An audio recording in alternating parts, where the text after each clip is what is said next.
Facebook live stream has started. I'm waiting on the YouTube live stream.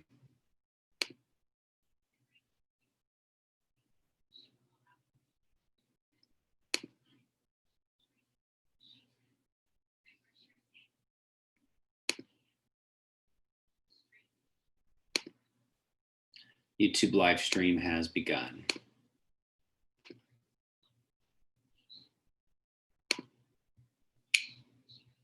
Facebook live stream has started. I'm waiting on the YouTube live stream.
Hi, everyone. Thank you all for joining us today. My name is Nathan Clark, and I'm going to be our moderator. And I wanted to go over a few housekeeping items really quick before we begin. Today is intended to be more of a conversation than a one-way where Theresa, you ask Theresa questions and she answers, but we are asking folks to please limit their questions to under 1 minute so we can be as accessible to as much input as possible within our hour. If there is further dialogue needed for a question, Theresa will follow up after the event. To sign up to ask a question, please put your name and your question in the chat so that we all can see what is going to be asked to prevent duplication of questions. And I will be recording who has signed up. We will go in the order that they are received. I will then call on each person, and when you're ready to ask a question, you can mute and unmute yourself on the toolbar at the bottom of the screen. We will try to answer as many questions as possible today, but if we cannot get to you, please feel free to send us an email at votefortmk@gmail.com and we can get back to you. There may be some questions that need to be researched to provide additional details and information, so we may need to follow up over email with you all. If there are questions we cannot get to, we will also save them for our next town hall, which will take place on August 30th at 3 o'clock. Theresa and I appreciate you all being here today as we navigate new ways to talk with the community during this worldwide pandemic. We are planning to host a town hall over Zoom monthly through November. We already have some questions that were asked at the time of our kickoff that we want to address throughout the town hall today, in addition to your questions. But first, we wanted to show you a short video clip before we begin.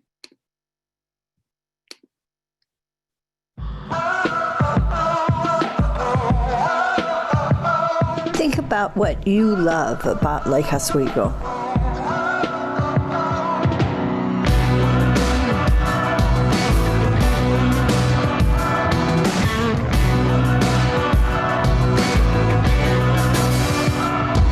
Our charming, elegant city is canopied with big trees. Our city is on the Willamette River, providing recreation and transport. Our lake is open to swimming and boating. Our trails, parks, and natural spaces are safe, healthy, and flourishing for walkers, bikers, and dogs. We are happy and prosperous, but we have even a brighter future that is for all. I'm Theresa Kohlhoff, and I'm running for mayor of Lake Oswego. Lake Oswego is one of Oregon's most livable cities, and I will lead us to an even brighter vision. During my time on the Lake Oswego City Council, I have fearlessly advocated for real solutions for everyone. I've been a lawyer for nearly 40 years, and I have used on council my lawyer skills of listening, analyzing, and negotiating, and will continue to do so as mayor. Most importantly, I am a grandmother. This particular role has taught me in a unique way to use my accumulated big heart, creativity, and wisdom for those coming to take my place. At a certain age, we come to know that the purpose of our lives now, the why, is these grandchildren and their opportunities. Lake Oswego needs a mayor who pursues the necessary steps to obtain economic housing for everyone. From seniors aging in place to workers living near their jobs and children near good schools. Pursues increased transportation opportunities as well as a transit-oriented development at Foothills. Absolutely insists we preserve our big trees. Prepares our citizens for any emergency, no matter the severity. Treats our climate crisis as the emergency it is. Advocates to the Council for a standing Diversity, Equity, and Inclusion Advisory Committee. Accomplishes goals by strengthening our connections with our neighbor cities, counties, and Greater Oregon. moves Lake Oswego to become renowned for joy and grace, generosity of spirit. Yes, together we will build Lake Oswego so there is peace, health, and safety. We'll keep Lake Oswego in budget, but we will do more. Join me. I am Theresa Kohlhoff, and I'm running for mayor of Lake Oswego. Together, we are formidable.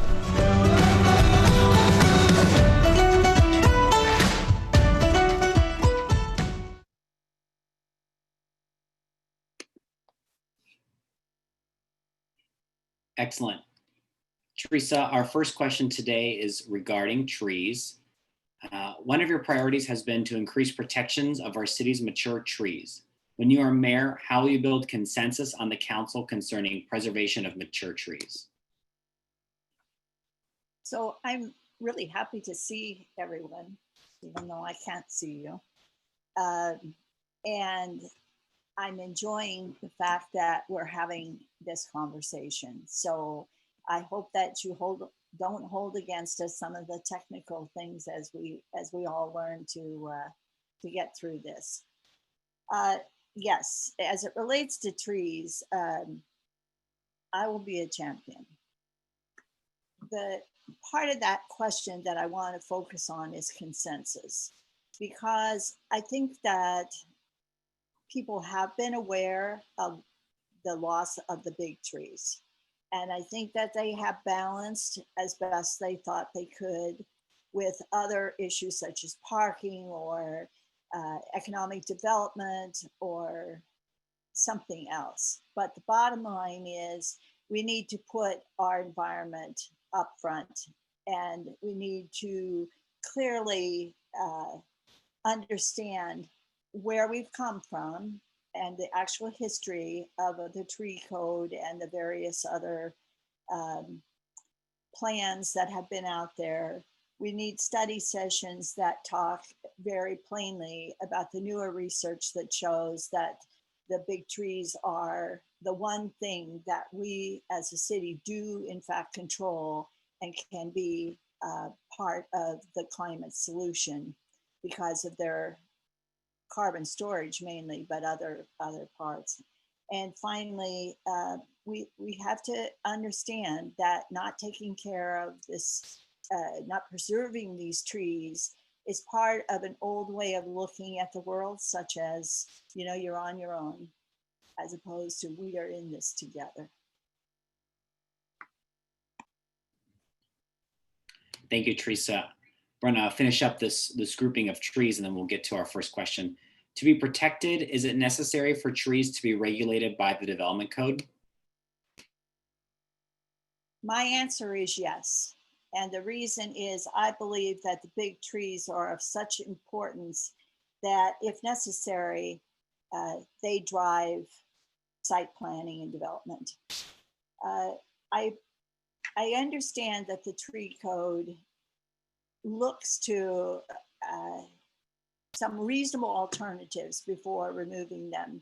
But because of the rapid development, for example, in first edition, where so many of the trees, it was pretty obvious and evergreen, we see that the tree code has not helped at all to limit that. And in fact, basically, unless it's the only tree on the whole lot, a developer can clear cut. And that is not, it is not going to happen for our benefit if that continues. Even things where they've tried to talk about lot coverages or variances, mandating a footprint that's smaller, all of that really gets back to the fact that that's not been acceptable by the council, the present council, or the councils in the past. We've had this tree code, I believe, since the 72. And though it was modified, it was modified so that actually there could be more cutting by the landowner or the developer with less staff time, which is not where we need to get. So the bottom line of all of that is that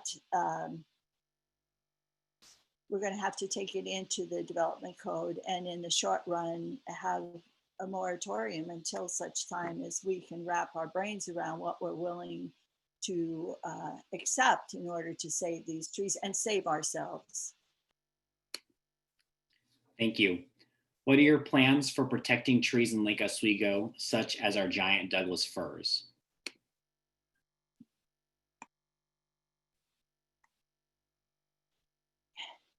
The thing that's so astounding is that a Doug fir can live about 1,200 years. And when you cut one down, we will not be able to replace it in our lifetime. There's no remediation, there's no replacement, there's nothing whatsoever but a loss. So when you look at it that way and you understand how many services the big trees have for us, then I have to say that we have to get really serious and say, no, really, saving these trees are a priority and everything's going to follow behind it, as opposed to, well, you know, that tree can be removed. We don't care. We care, but we just can't do anything about it. Okay, priority. Thank you. Our first question came in right before the live stream began, so I'll have Eric Tossig, if he wants to unmute himself and ask the question that he sent in, that would be great.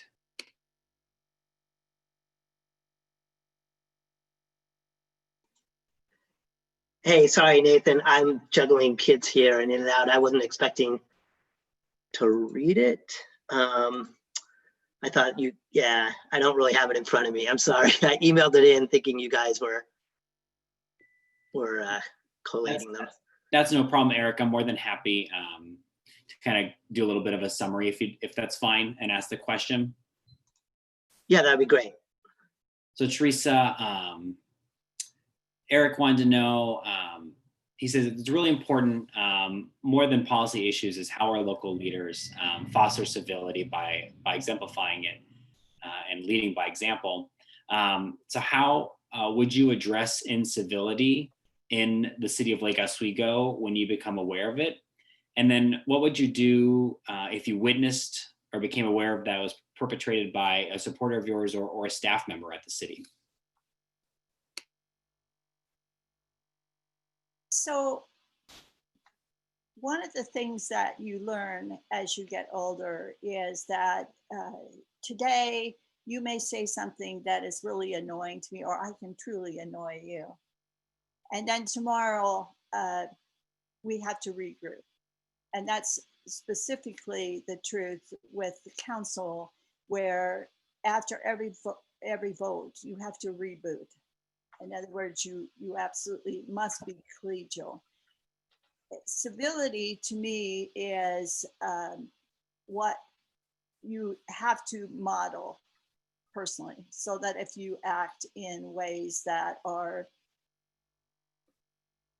respectful and understand that all of us are human beings that deserve human dignity. And when we do that, then there should be that response back. I don't have control at all, nor do I have any power over staff at all. What we have on the city council, even as individual councilors, is the power when we sit together as 7 to do certain things. But as an individual, and I should actually say that everything I'm saying today is me personally, as opposed to this is the city or the council. But the city manager is the employer, so to speak, is the supervisor of all staff. So I have no power. And I'll be blunt with you, I haven't personally seen staff be anything but cordial to me. Although I have a friend who's a federal judge, and I have to tell you, she says, you know, everybody's just so lovely to me. They open doors and, we have to point out to her that she's a federal judge. Um, but as it relates to supporters, if you're having a bad day, that's fine. But I really would prefer that you always understand that issue of being part of a human family and try really hard to listen and rant on your own spare time. Thanks, Theresa. Maybe if I could, because this is, as you know, specific. So my multi-ethnic family moved to Lake Oswego 5 years ago, and it's been overall a great experience. And while some of them, my wife, my kids have experienced some microaggressions and some prejudice, we would have expected that, but we moved here from a very multi-ethnic, one of the most multi-ethnic communities in the world. And we have experienced some incivility from leaders in the city. So that, for example, one leader took umbrage of the way I expressed some enthusiasm for a school program. And instead of addressing it, and this is one of the most known leaders in the city, most respected leaders in the city, instead of addressing it directly with me, over a 3-month period, he called secretly friends of mine in the community, asking them not to tell me that he was calling, and saying all sorts of disparaging things about me. Later, when my wife, not knowing about this, approached him on a totally separate matter, having to deal with the safety issues in the community for our 3-year-old daughter, he said, I don't want to know anything about your safety issues, because he was mad at me. And I just like to hear from you, is that acceptable behavior? Because for me, that's behavior. If my son, my 11-year-old son, started calling his friends and telling them to secretly not like his other friends before he'd even addressed it directly, I would ground him. I think that's like, and I would think that, Eric, I need to move on. okay. Because I hear you loud and clear, and we've had the discussion offline that this happened to you, and To my family, yeah. Okay. Yeah. And I talked to the person, I didn't get a response back. I'm not this person's mother. And, Fair enough. I appreciate it. Theresa, will do my level best to be collegial at all times. I'm actually better than even collegial. I can smile and have a good And time. I appreciate that. I don't want to take up more than my share of airtime. So that is the limit of what I can do. And no, I don't think that behaviors like that work at all. And they're especially hard when they come from somebody in a position of power. absolutely. That's exactly my point. Thank you.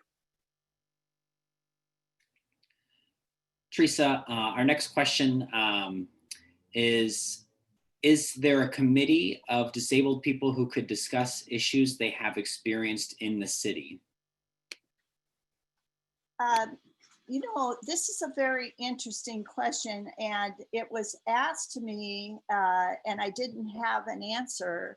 And consequently, I checked with the city, and there are some really amazing things. One, of course, was the DEI task force was put together in order to have diverse people, one grouping of which was the disabled. And the specific charges of that were, what were their barriers, not just disabled, but all of the various groupings. What were their barriers to getting into boards and commissions? And secondly, to being hired and retained and promoted in employment in the city. And so that's going to be explored through the rest of the year. And I'm excited about that, and I knew about that.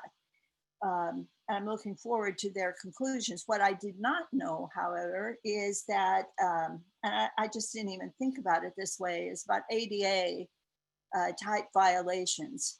And in checking on that, there are various people, and not wanting to spend a great deal of time on it because it's actually dependent on where those violations are. Are they within the city hall? Are they in a building? Are they, due to people that as they're being employed, their places of employment? Is it,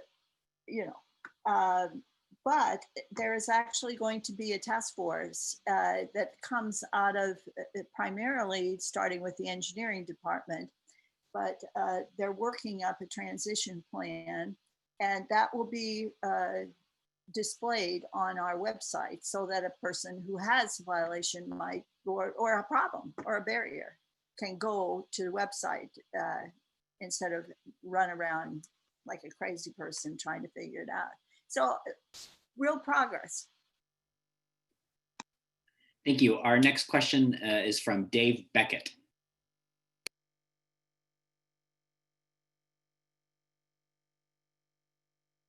Sure.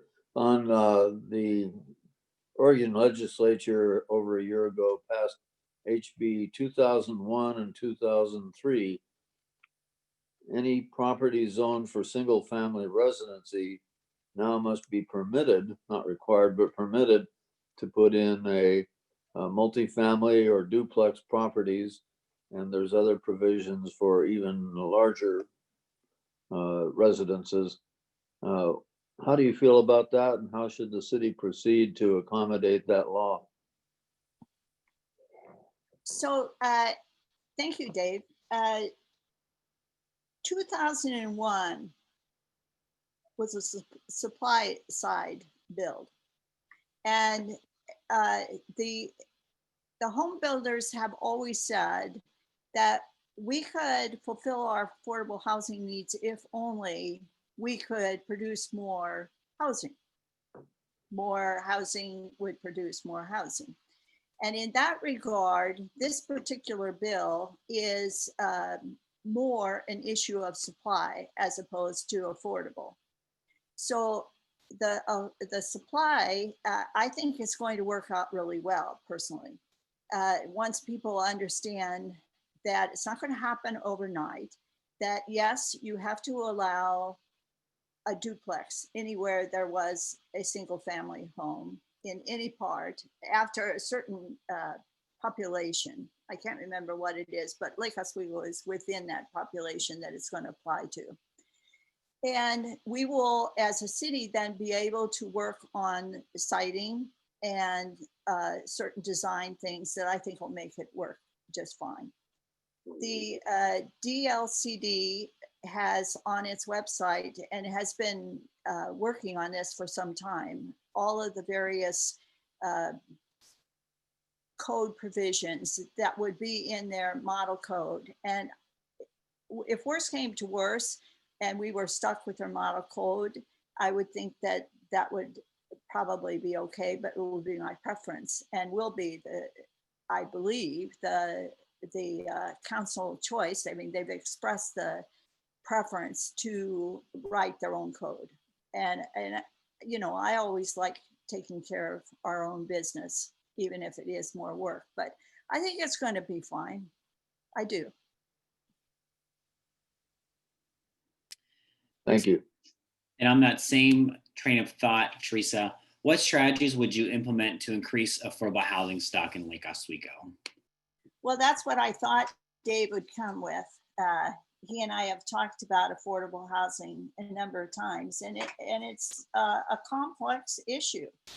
And one of the things that's so interesting about it is that as you go along, you realize that we have some opportunities, and they all sort of blend in part with our transportation issues. So, for example, we all had some thoughts about why we're missing affordable housing, and we are. I'm not going to go into the data on that, but we have about 28% of our population that is either rent burdened or house payment burdened or severely burdened.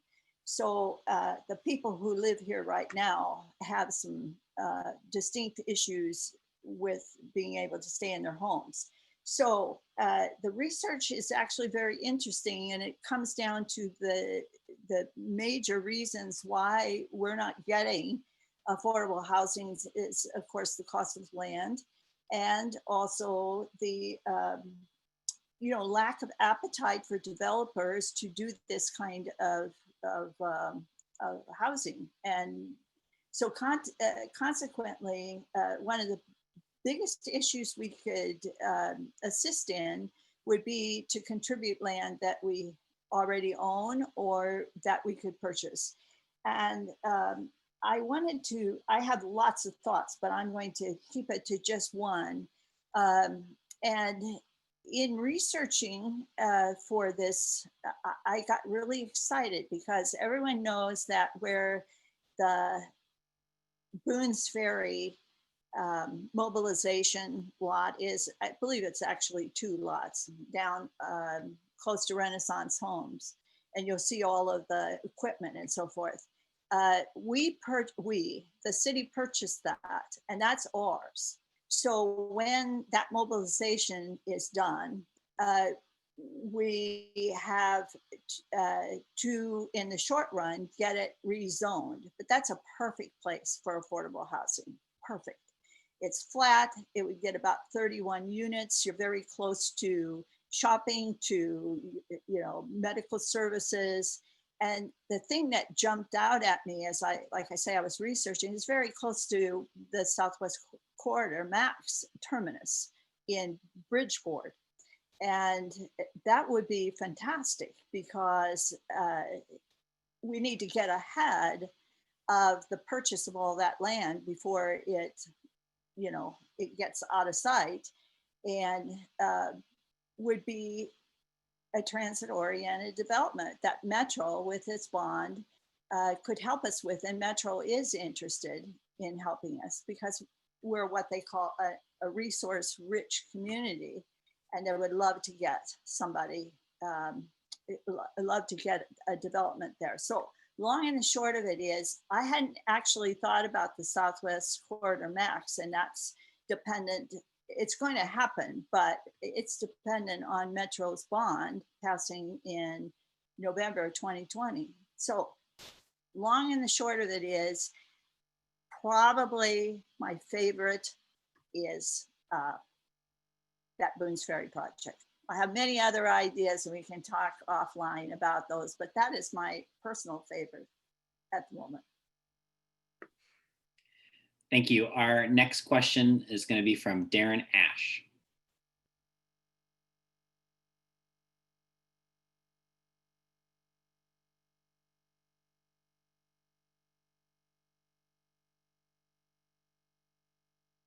Is Darren muted?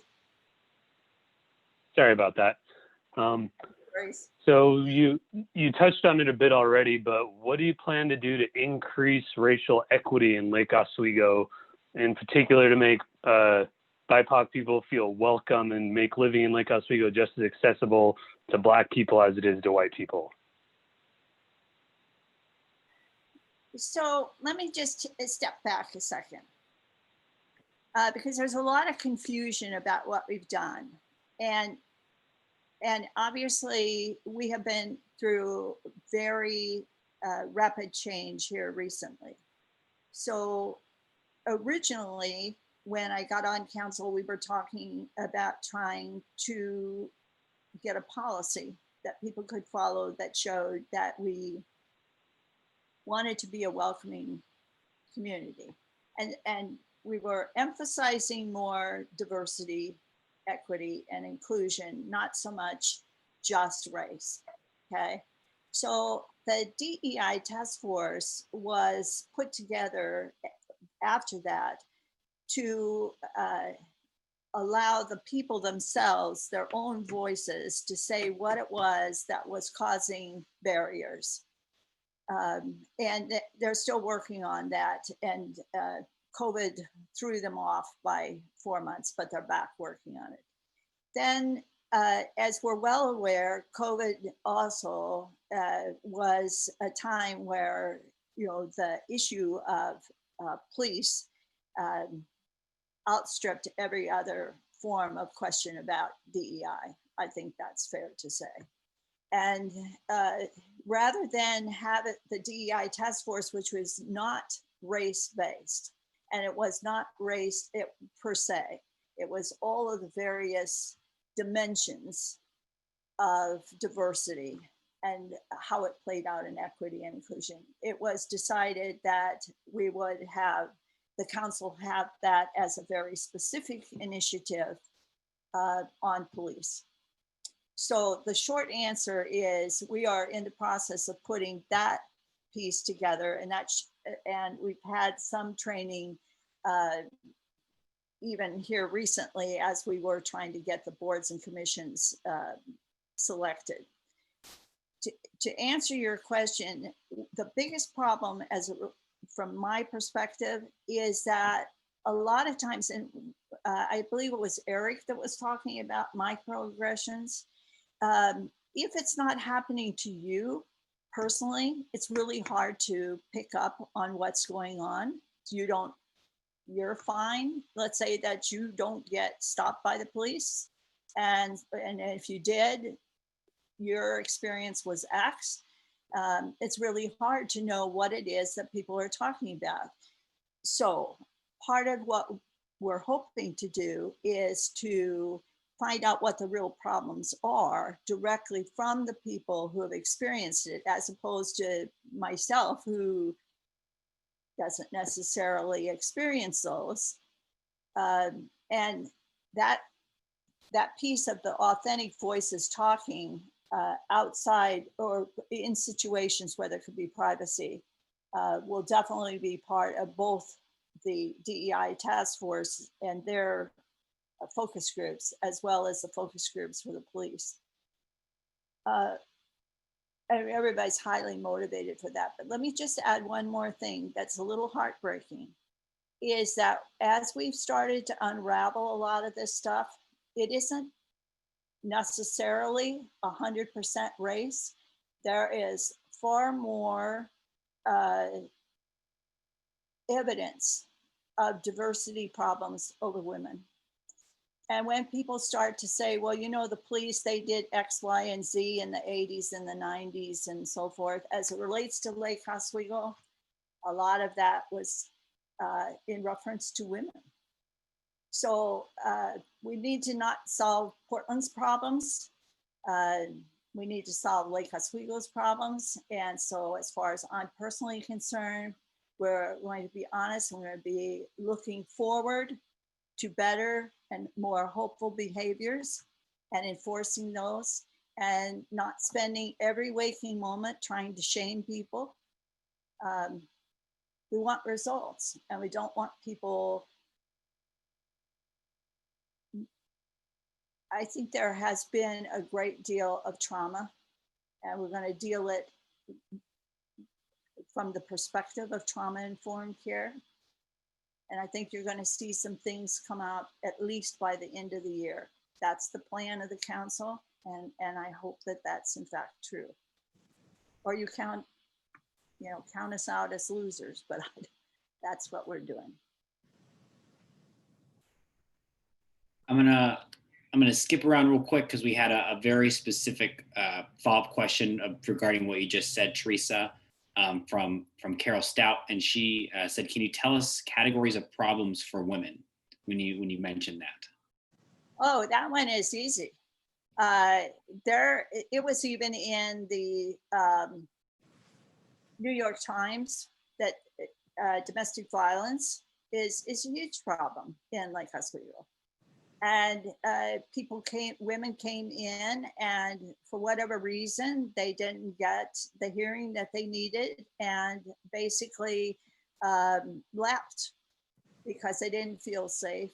And specifically, when I talked with the prior chief about that, his comment was a good one. And he said, even if there wasn't legally something that we could have done, for various reasons, and being a lawyer myself, I understand you don't have all the powers in the world.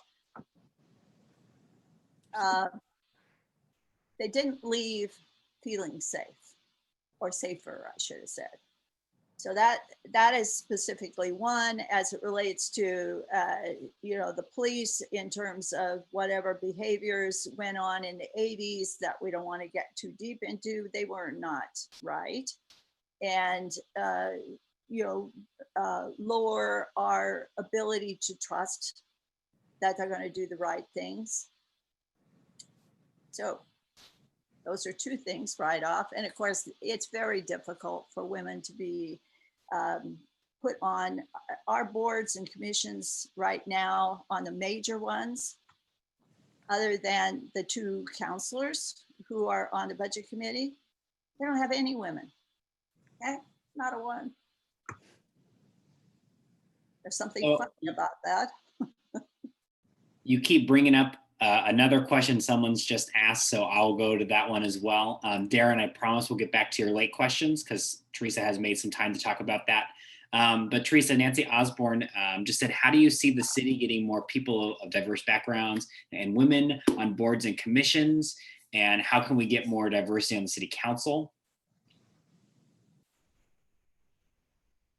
Well, I don't want to speak for the DEI task force. I can truthfully say that as a woman running for city council, I just made the determination. First of all, I was prepared. I had leadership training specifically for women to get on council. And that clearly is now almost a necessity. People say, the women that I've talked to here recently, they think that things are better and that they're hopeful. So we will soon see. We have quite a few that are running on both on moderate to both left and right in terms of their approaches. And that as it relates to boards and commissions, I'm really excited to hear the task force as they're starting. I'm the liaison for the council to them, and they have so many nuanced observations that I'm actually a listener. I'm going to let them lead the way, as they will, but they have so many insights that I do think that we're going to have better access, or at least understand what's going wrong. And they've already started observing the boards and commissions interviews. And I think I have a meeting either Wednesday or Thursday of this week. And it'll be interesting to see what they start seeing, but that's the plan. It's unfolding. Thanks, Theresa. This next question we had is very timely. What is your vision for Lake Oswego in a post-COVID-19 world? So, it obviously began with us thinking that was going to be quite temporary.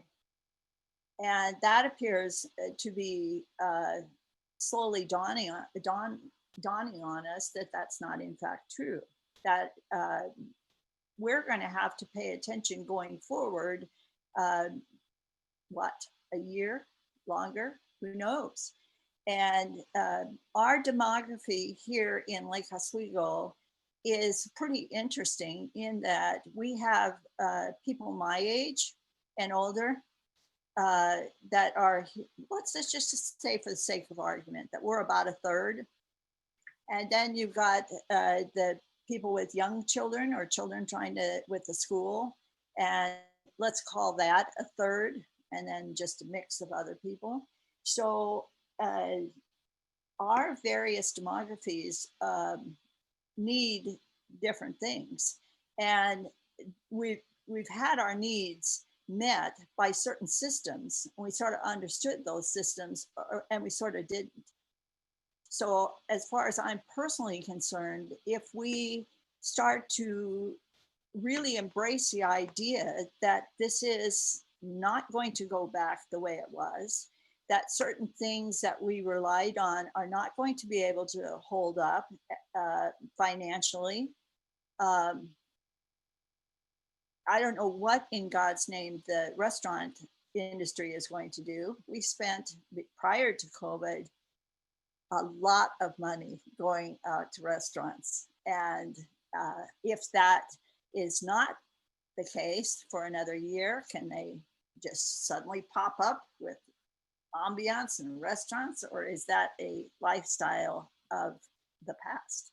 So the point of what I'm trying to make is we need to understand what our systems were, which is not as easy as you might think. Obviously, we need to redistribute the budget. That came up obviously loud and clear with the police. Do we need to have the police in the schools? Do we need to, have them doing things that the counselors should be doing, and so forth? But the budget, whatever it is, has to take into account the needs of the demography. And third of all, that I've thought of is this internet access is hugely important. And people who don't have economical or have access to the internet are just not going to be able to be served at all. And I think that has to rise to the top of the things that we look at. Thank you. We're going to move on. Darren, if you want to ask your first question regarding the lake. He had a series of questions regarding the lake.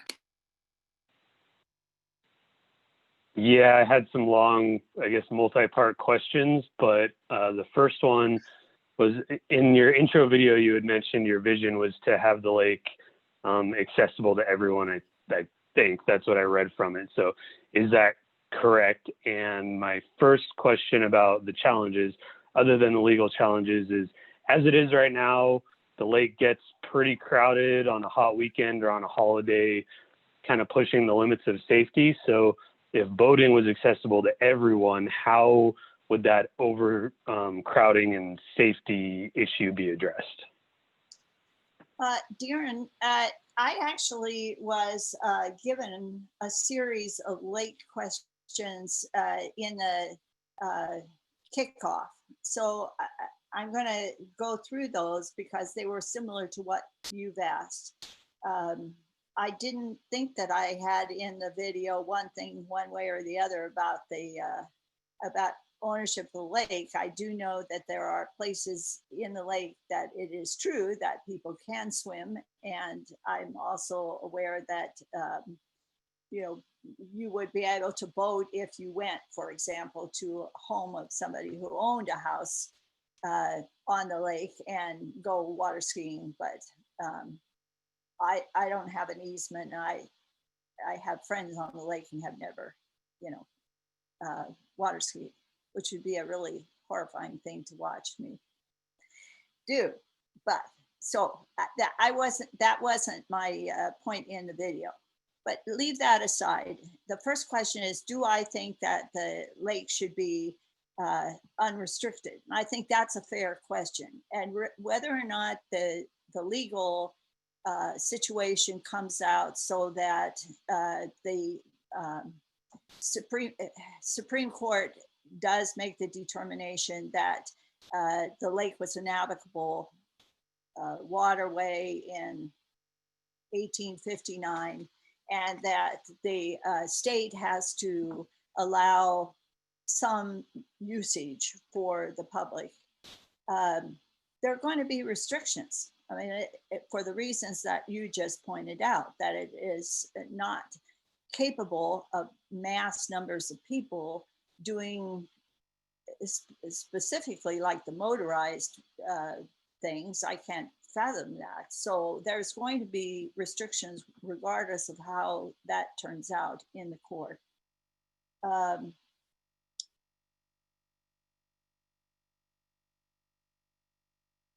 So I would have to say, as it relates to the motorcraft, I haven't thought deeply about how you would work this out, but at the very least, you're going to have some kind of day passes or usage numbers of people who can do that at any one time. And I think that's true across the board as it relates to how many people can kayak or swim or whatever all would be the usage. That's where I'm at on that. So to summarize, the next questions was, how do you see lake management and care being funded going forward? Yeah. So at the present time, I'm not sure exactly how much the lake residents, the people living on the lake, pay to the Lake Corporation. But let's just say, for the sake of argument, that it's $250 a month paid every year. It could be more. I would have no idea. But let's just say that that's what it is. They're still probably going to use the lake about, more than the average person who is going to trundle down there with their grandkids and get in the water. So I think that all of us are going to pay in some fashion to take care of the lake, because it is something that the Lake Corp has done well. But the owners, I can't fathom them not paying more than the average person because of their location, but not as much as they presently pay. The other thing, as far as management is concerned, I don't see why the city would ever involve itself with that at all, because the Parks Department has more than enough to do and doesn't have any specific expertise, has a phobia about hiring anybody. And so I can't imagine any entity better suited than the Lake Corp or some substitute for that. So I think going forward, I would assume that they would be the agents. Now, one last thing, and let me just tell you my concern about all of this. Lake Oswego never had to be involved in this thing at all. It passed this resolution saying you can't go into the water from our city property, right? That was the nut of the coconut there as it relates to the resolution. We never had to pass that. We don't own the lake. The state of Oregon owns the lake. It owns the land bed. It owns the water. And I see Lake Oswego needing to step out of that and let the state of Oregon take control of what is really their problem, because, and it is a problem or an opportunity, in that forest lands and other natural situations could easily come under that public trust doctrine. So I would say Lake Oswego needs to pay attention to those things that belong to it, and let the state step up a bit. Not a perfect answer, and it's going to be quite some time before I think this litigation is over in any event.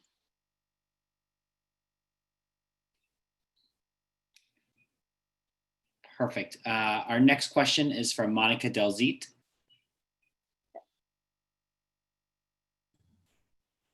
So I just wanted to know what you're going to do to make sure that we don't have a repeat of the scandal that occurred next door in West Lynn regarding the prejudicial predilections of the police department. Excuse the alliteration. So I'm sure you're not Monica. No, I'm Monica's husband. Well, I think that again, and forgive me for being a lawyer, but I am a lawyer, and so let's separate out who did what to whom.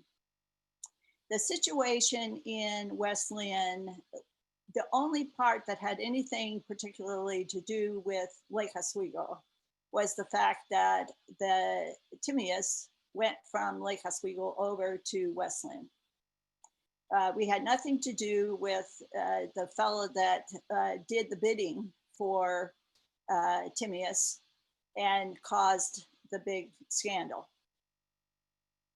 Everything else that was in a document that went and has been released by the city was about stuff that went on in the 80s and 90s that had virtually nothing to do with race. Most of it was, I'm telling you, about misbehavior with women. So what am I going to do about that? One of the things, obviously, is to get to facts and I'm like you, going to be hearing through the facilitator who is going to listen to the people with experiences, tell the facilitator their experiences, and that's going to go up to the council, and we're going to try to solve those problems. But the idea that the police are running rampant in Lake Oswego really doesn't have a lot. I mean, there could well be the issue of the microaggressions because somebody, feels that they were treated differently than somebody else when they got stopped. Certainly on my Facebook page, periodically, I'll get somebody who, says, look, this, was a little thing and it turned into a big thing and it cost me a lot of money and I resent that. And I'm sure it's because of X. So those are the sorts of things we're going to be trying to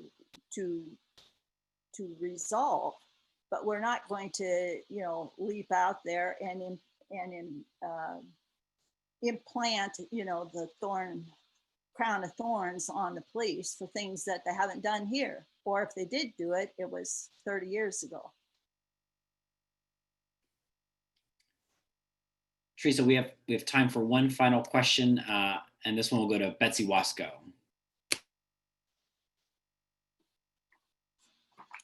Can you hear me? I can. Oh, thank you. Will the city ban or at least significantly restrict leaf blowers, particularly now when we have an airborne virus? The reasons for doing so would be, of course, because they're noise polluters, they emit terrible toxins, they're air polluters. They also put the operators at risk, many of whom are Hispanic. They don't earn a lot of money, and they're putting these operating the machines puts them at risk for deafness as well as respiratory disease and cancer and endocrine system disorders. Is the city going to be doing anything about this, and if not banning, restricting them, like to a weekend in the spring and a weekend in the fall or something, to because they're running some days for like 3-4 hours straight, one stops, another starts, and it's just not good for anybody, in my view. I have to tell the world that Betsy had sent this question last time, and she also had a white paper, which I read, and she said, right, that it is just not good for any reason. And it's sort of ridiculous in any event, why you can't rake or do, or live with it, in a more natural state. But she's absolutely right that there's no upside for it at all. And it is on the council agenda. So it is something that people have brought to the attention of the council. And it is a good example of where, when you educate us, when you send us white papers, I mean, theoretically, we know everything, right? Well, that's craziness. We do not. And we learn. And that white paper says to me that we just have to flat have a moratorium.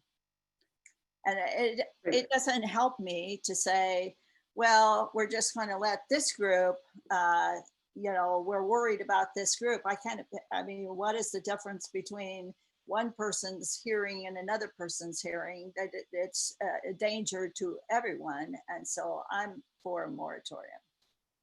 Wonderful. What is a white paper? Somebody asked. It's a